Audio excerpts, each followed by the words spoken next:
चंद्रताल झील लाहौल को स्पीति नदी से मिलाने वाली घाटी कुंजमला के बगल में एक तराई थी। सर्दियों में झील के ऊपर का पानी जम जाता था। गर्मियों में थमी हरी घास और पर्वत भरे ढलान सुंदर दिखाई पड़ते थे। चंद्रताल के जल में बर्फीली चोटियों का प्रतिबिंब का दृश्य बड़ा मनोहारी लगता था। आसपास के गांव के गधेड़िए अपनी भेड़ों को लेकर वहां जाया करते थे। भेड़ वहां के चारागाहों को छोड़कर जाना नहीं चाहते थे, इसलिए अधिकतर गधेड़िए जाड़ा आने तक वहीं रुक जाते थे।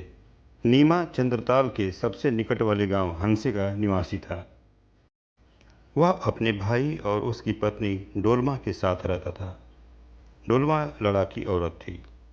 सर्दियों में जब नीमा घर पे होता, डोलमा उससे घर के कई काम करवाया करती थी, जैसे लकड़ी काटना, पानी लाना। वह बोलने में तेज तर्रार थी और उसे सुबह से शाम तक परेशान किया करती थी। डोलमा उसे अक्सर कहती, तुम एक बीवी ले आओ जो तुम्हें और मुझे मदद करे, फिर तुम जो चाहो हर चीज़ मिल जाएगी।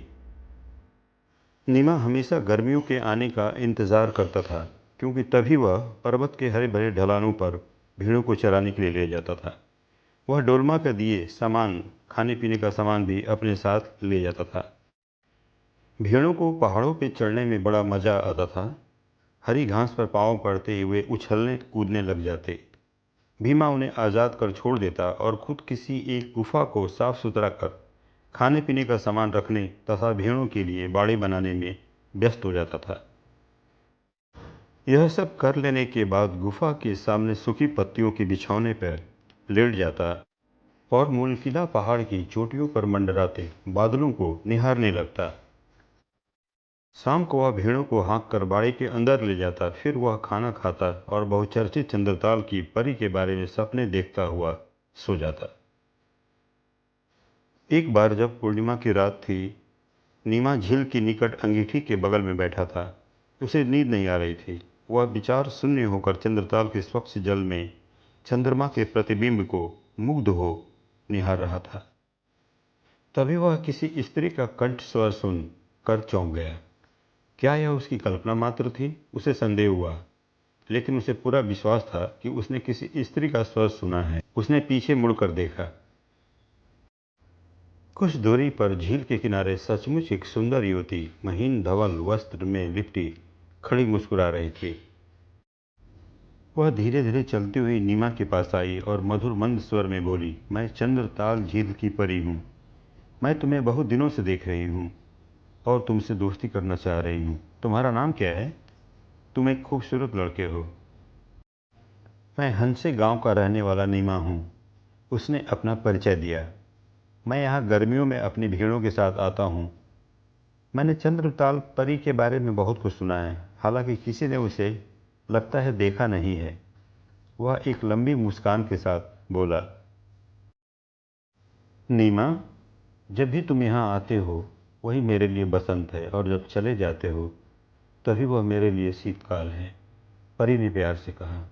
तुम्हें सोए हुए देखकर मुझे हमेशा अच्छा लगता था। मैं सिर्फ रात को ही झील से बाहर आ सकती हूँ, और आज तुम्हें जगा हुआ देख बड़ी हिम्मत करके तुम्हारे पास आई हूँ। क्या तुम मेरे साथ चलोगे नीमा? परी ने बड़े स्नेह के साथ कहा। नीमा वहाँ अवाक खड़ा रहा। परी निसंकोच उसका हाथ पकड़ झील की ओर बढ़ने लगी। झील में कदम रखते ही आश्चर्य कि नीमा भी परी के साथ साथ पानी की सतह पर चलने लगा। जब वे झील के मध्य पहुंचे तब परी ने अपना जादू का डंडा घुमाया। तभी वहां की पानी हट गया और नीचे जाने की सीढ़ियां दिखाई पड़ी। दोनों सीढ़ियों से नीचे उतरकर एक ऐसे सुंदर महल में पहुंचे जहां की दीवारों में अंधेरी रात में जगमगाते तारों की तरह हीरे जड़े थे। फर्श मानो चमचमाते सोने के पत्तों से बनी हो। सैकड़ों परियों ने आकर उनका स्वागत किया और वे इन दोनों को अंदर के कमरों में ले गए। नीमा ने अनुमान लगाया कि उसे यहाँ लाने वाली परी अवश्य ही परियों की रानी होगी। अन्य परियों ने उसे रेशमी वस्त्र पहनाया, इत्र छिड़का। फिर वे रानी परी और नीमा के लिए सोने के थालों में स्वादिष्ट फल, सोने के प्यालों में मीठे पेय लेके आए। उन्होंने रानी परी के हाथ में तितली के परों से बना एक पंखा भी दे दिया। वह नीमा को पंखा झलने लगी, जिससे नीमा को शीघ्र ही नींद आ गई। भोर होते ही वह उठा और रानी परी उसे झील के किनारे छोड़ गई और रात को पुनः मिलने का वादा किया। नीमा जल्दी से बाड़े की ओर गया और भेड़ों के बाड़े को खोल दिया। रानी परी हर रात नीमा को अपने महल ले जाती और दूसरे दिन सवेरे छोड़ जाती। गर्मियों के दिन जैसे जैसे बीतने लगे वह चिंतित रहने लगा कि सर्दियों के आने पर क्या होगा। एक दिन उसने हवा में ठंड महसूस किया। मैदान में तुषार दिखाई पड़ा। शाम तक झील जम गई। उस रात को उसने परी से कहा कि उसे वापस जाना होगा, क्योंकि मूलकिला के ढलानों पर बहुत कम घास बची है। यदि वह भेड़ों को तराई में नहीं ले गया तो वे बच नहीं पाएंगी। रानी परी उदास हो गई। उसने अनुरोध किया, नीमा, वादा करो कि बसंत ऋतु में जब फूल खिलने लगेंगे और पर्वतों के ढलानों पे हरी घास फिर से उग आएगी तब तुम जरूर आओगे। मैं लंबे शीतकाल तक तुम्हारा इंतज़ार करूंगी। और यह भी वादा करो कि हम दोनों की मुलाकात के बारे में तुम किसी से नहीं कहोगे। नीमा ने वादा किया। जब परी रानी झील के तट से चली गई तब नीमा की निगाहें तब तक उस पर टिकी रहीं, जब तक कि उसने झील के मध्य में पहुंचकर जादू की छड़ी नहीं घुमाई। अगले ही क्षण वह अदृश्य हो गई। नीमा के मुंह से एक दुख भरी आह निकल गई। वह भेड़ों के साथ अपने गांव की ओर चल पड़ा। भेड़ें ठंडी हवा से बचने के लिए तेजी से दौड़ने लगी। उस जाड़े के मौसम में डोलमा ने देखा कि नीमा ज़्यादातर अकेले रहता है। कभी कभी वह देर से सवालों का जवाब देता है। अभी सर्दियाँ खत्म नहीं हुई थी, लेकिन हर रोज़ सुबह नीमा क्षितिज को निहारता रहता था। सूरज चोटियों से बाहर देर से निकलता था। घास अभी भी भूरी थी और पेड़ पौधे सूखे थे। अभी फूलों में कलियां भी नहीं फूटी थीं। एक दिन डोलमा ने देखा कि नीमा पर्वतों की ओर जाने की तैयारी कर रहा है। जब उसने खाने का सामान मांगा तो डोलमा चकित रह गई। नीमा, गर्मियाँ अभी शुरू नहीं हुई हैं। अभी भी बर्फ जमी है। भीड़ मर जाएंगी। बर्फ पिघलने में 1-2 सप्ताह और लग जाएंगे। नीमा ने बहुत देर तक कोई उत्तर नहीं दिया। डोलमा ने सोचा कि उसे विचारों में खोने नहीं देना चाहिए। उसने पुकारा, नीमा, यहाँ आओ और कुछ लकड़ियाँ काट दो। वह अभी भी गहरे विचारों में खोया था। नीमा, डोलमा चीखती हुई बोली, तुम अपने को क्या समझते हो, स्पीति के देवता? और तुम चाहते हो कि मैं सोने के प्याले में हुजूर की सेवा में गरम शोरबा परोस कर दूं? नीमा ने डोलना को कभी उलाहना नहीं दिया था, लेकिन आज उस पर नाराज था। शोरबा तुम इसे कहती हो? यह तो जादूगरनी की शराब जैसा है। याक भी इसे देखकर मुंह फेर लेगा।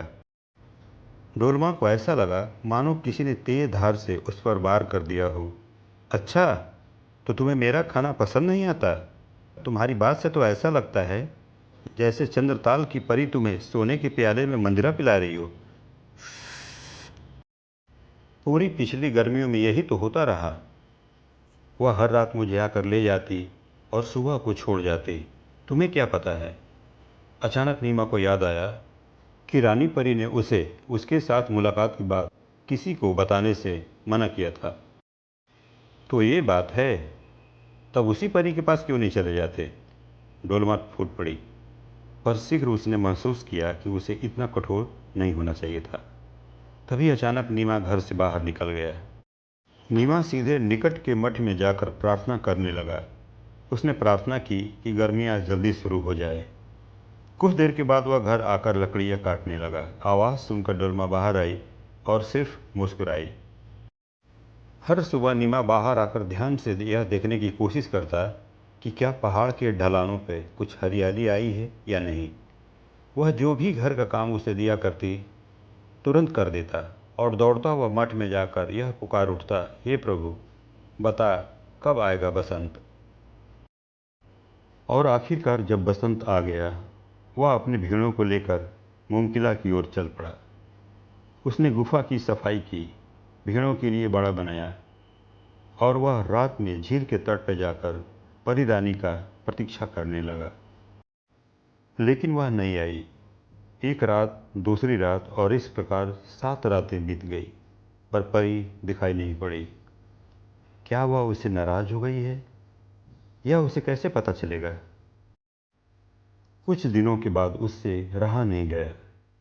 यदि वह नहीं आती तो मुझे उसके पास क्यों नहीं जाना चाहिए?